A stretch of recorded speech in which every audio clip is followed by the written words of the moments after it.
You can go to our website at democracynow.org, but it looks like we've got the audio fixed to the New York Times in Washington. Juan?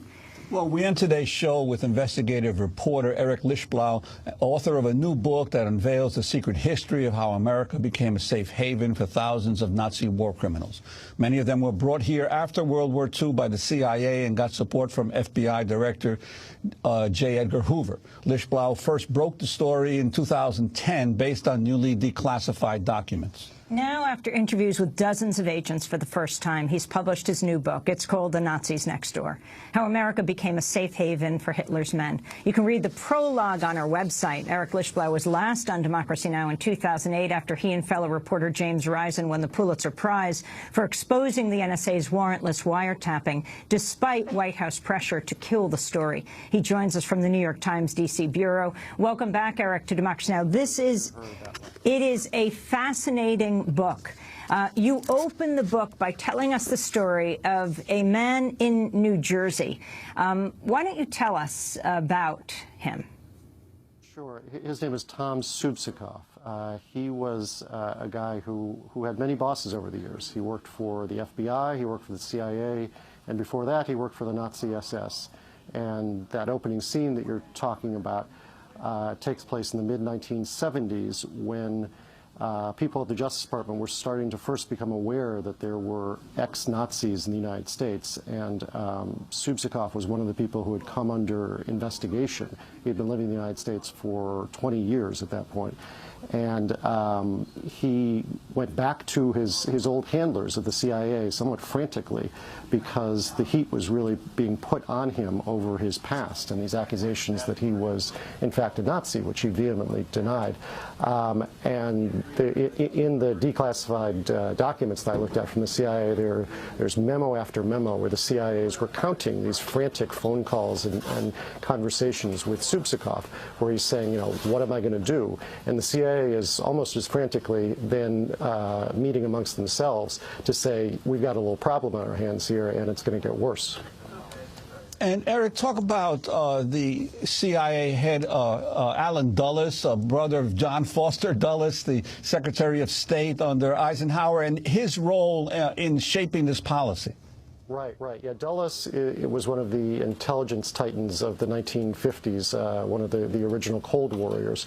And he was someone who believed that there were, quote-unquote, moderate Nazis, his words, who the U.S. could use to its advantage in the Cold War. And he actively recruited them himself and in a number of cases intervened on their behalf when they were facing accusations about their past, about their involvement in Nazi war crimes. And he and J. Edgar Hoover were really the two linchpins in this, in developing this strategy of recruiting ex-Nazis as Cold Warriors, as Soviet, anti-Soviet assets who they believe could gather intelligence for the U.S. Now, the irony is that a lot of these guys, a lot of these ex-Nazis used as spies by the CIA, by the FBI, really turned out to be bad spies. There are all sorts of files that I examined showing that they, not shockingly in hindsight, that the Nazis were found to be liars and cheats and embezzlers, and in a couple of cases they're even found to be Soviet double agents.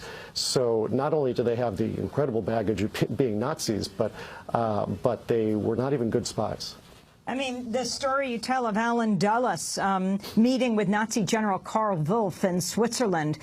He was the #2 man, right, for Himmler. Explain the deal that they were making, and then talk about the scientists that were recruited. I just flew back from Austria and sat next to a man who lives in Vienna, who grew up in northern New Jersey, and he said his father was brought from Germany by the CIA to northern New Jersey because he was a scientist, and they wanted him here, not in Russia. Right. Well, starting with the scientists, we brought over under something called Program Paperclip about 1,600 Nazi scientists. These were engineers, doctors, jet propulsion experts, things like that. The most famous among them was Wernher von Braun, who was one of the guiding hands in getting us to the moon in 1969. And officially, under the policies put in place by Truman and Eisenhower after the war, these were not supposed to be, quote-unquote, ardent Nazis, whatever that may mean. But in fact, these were people who were directly involved in, for instance, running slave labor factories where thousands and thousands of people died in making Hitler's rockets. These were doctors who were involved in medical atrocities. They then found homes in the United States as American scientists. Many of them became U.S. citizens. Many of them became honored for their work in the United States. As far as Allen Dulles, who you asked about, his role in having negotiations and conversations with Nazis began even before the war was over, believe it or not. A few months before the war, there was a meeting that I talk about in the book where he met at a safe house in Zurich with Himmler's ex-chief of staff, who was trying to save his own skin. He realized the war was about to be over in a few months, and he was understandably afraid of being charged in all sorts of war crimes. This was Himmler's chief of staff. He was involved in setting up the train network that led millions of Jews and others to their deaths. And Dulles thought that this General Karl Wolff, could help end the war earlier. As it turned out, they ended the war maybe 2 weeks earlier in the region in Italy that Wolff controlled. But as part of these negotiations, they were sipping scotch over a lovely fireside in Zurich.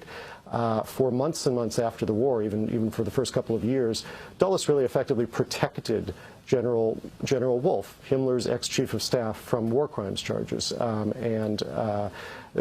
Wolff went from being a chief defendant, one of the top Nazi defendants at Nuremberg, to being merely a witness, and served virtually no time in prison. In fact, even when he was nominally a prisoner as a POW, he was allowed to wear a gun. He went boating on the weekends in Austria. He led sort of a charmed life after the war, thanks to the help of Allen Dulles, who went on to become the first director of the CIA.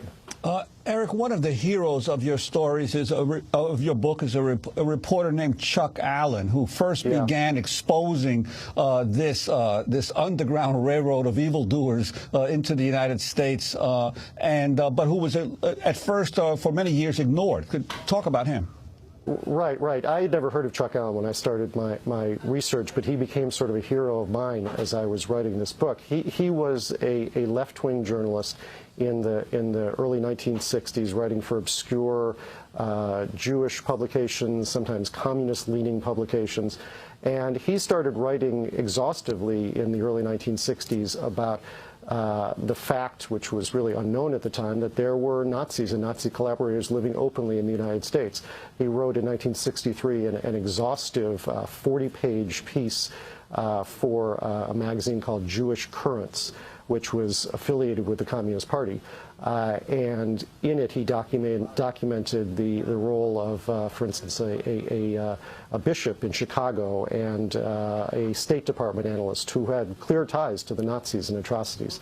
And he was not only ignored, as you say, sort of written off as some left-wing kook, but at the FBI, they started paying attention to the point that J. Edgar Hoover ordered him to be wiretapped for a number of years, and you had FBI agents trailing him as he would try and gather evidence on Nazi atrocities by people inside the United States. So he was seen as a subversive, as a communist plant, and was either ignored or shunned or actually retaliated against for writing these things in the 1960s. And this was a time when really no one else noticed or cared that there were, at that point, hundreds, thousands of Nazis living openly in the United States. So he was being, while he may have been ignored by the public, he was being harassed by the FBI at the same time that the FBI and the CIA were protecting these Nazis. Another amazing part of the story is how so many of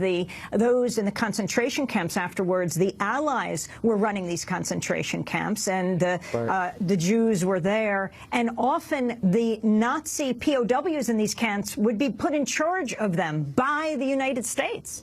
Right, right. No, I'm glad you asked about that. I mean, that was probably the single most striking thing to me in my research. There were a lot of alarming things that I came across that I didn't know when I started writing this book. But I think the most repugnant of all the repugnant things was the treatment of the survivors, not just Jews, but communists, gays, Roma, and others who survived the Holocaust, but for months and in some cases a couple of years after the end of the war, were still kept inside the concentration camps themselves, behind barbed wire, under armed guard, sometimes under the supervision of other Nazi POWs. I learned it was General Patton, a war hero, old blood and guts they called him, who oversaw the camps. He was the supreme Allied commander after the war. And I looked at his journals. He was a virulent anti-Semite, and there was a scathing report to Truman by an emissary of Truman's from the University of Pennsylvania, Earl Harrison, that compared the camps that the United States was running after the war to the Nazi concentration camps. He said, Harrison wrote that the only difference is that we're not exterminating the Jews, which, you know, think of that in hindsight. Patton... Eric Yes. Lischblau, we have to end the show, but we want to ask if you can stay, and we'll put part 2 online at democracynow.org. The Pulitzer Prize-winning reporter for the New York Times, his new book, published this week, The Nazis Next Door, How America Became a Safe Haven for Hitler's Men. You can read the prologue at democracynow.org.